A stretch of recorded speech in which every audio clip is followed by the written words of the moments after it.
আসলে প্রায় আজকে 1 মাস এই বিষয়টা নিয়ে লেখাপড়া, গবেষণা এবং আমাদের প্রাইভেট যত কোম্পানি আছে গত 4 দিন ধরে প্রায় 3 ঘন্টা 4 ঘন্টা করে তাদের থেকে ব্রিফিং নিয়েছি।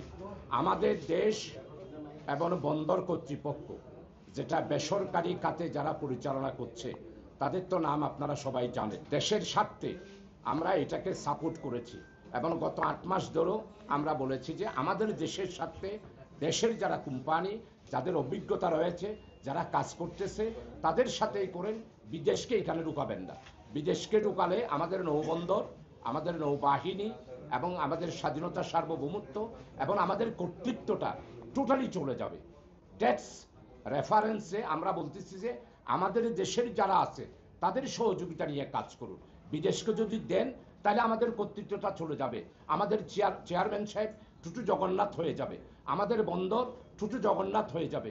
এই বন্দরটা তো আমাদের সম্পদ, এই জন্য বিদেশিরা কেন এখানে আসবে? বিদেশিরা অন্য জায়গায় নিয়োগ করুক, এটাই আমাদের বক্তব্য। প্রথম হলো যে আমরা জামাত ইসলামী আমাদের নিজস্ব সাংগঠনিক কাজ করার জন্য বন্দরের এই ইস্যুকে ব্যবহার করছেন, এটা স্পষ্ট।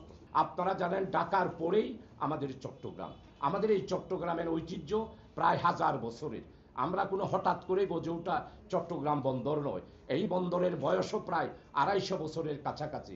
250 বছরের আগে এটাও তখন একটা ব্যবসায়িক একটা বন্দর ছিল, যেটার সাথে আরকান, কলকাতা, বোম্বে সবার সাথে সম্পর্ক ছিল। তাই আমরা চট্টগ্রামকে বাংলাদেশের সঠিক প্যাড আর সঠিক তথ্য দিয়ে এসব সামলে নিব এক হয়ে। Monalisa sanitary napkin. আলাদা অবিচ্ছেদ্য কোনো একটা জায়গায় নিয়ে যাওয়ার আমাদের কোনো চিন্তা নাই। দেশের বর্তমান স্বাভাবিক অবস্থার মধ্যেই আমরা চট্টগ্রামকে যেহেতু বাণিজ্যিক রাজধানী ঘোষণা করা হয়েছে, বন্দর যেহেতু 18 কোটি মানুষের সম্পদ, বাংলাদেশের সম্পদ, বাংলাদেশের স্বাধীনতা, সার্বভৌমত্বের একটা প্রতীক হলো আমাদের এই চট্টগ্রাম বন্দর। এই বন্দর দিয়েই আমরা ওয়ার্ল্ডে পরিচিত।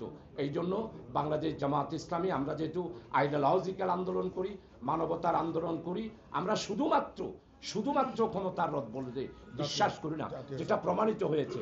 আমরা 83 বছর ধরে আমরা ক্ষমতার দ্বন্দ্ব করি নাই। আমরা দেশের সাথে, জাতির সাথে, মানুষের সাথে, চট্টগ্রাম নয় 18 কোটি মানুষের সাথেই আমরা আজকে আপনাদের খেদমতে এসেছি চট্টগ্রাম বন্দরকে বাঁচানোর জন্য। আমরা আমাদের এখানে কথা হলো আমরা কোনো প্রতিষ্ঠান বুঝি না।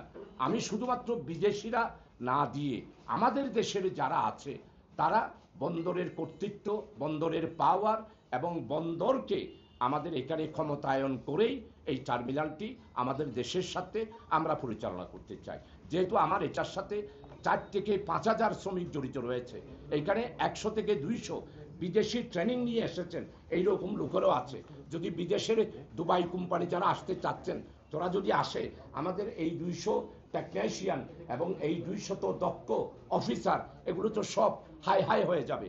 এরা তো ওই বন্দরে কোনো সহযোগিতা করতে পারবে না। তাই আমাদের দেশের যারা আছে তাদেরকে দিয়েই, এবং আপনারা থার্ড যারা দিতে চান এরা সহ মিলে বন্দরের কর্তৃত্ব রক্ষা করেই এনসিটি টার্মিনালটা আমাদের হাতে রাখা, এটাই আমাদের দাবি।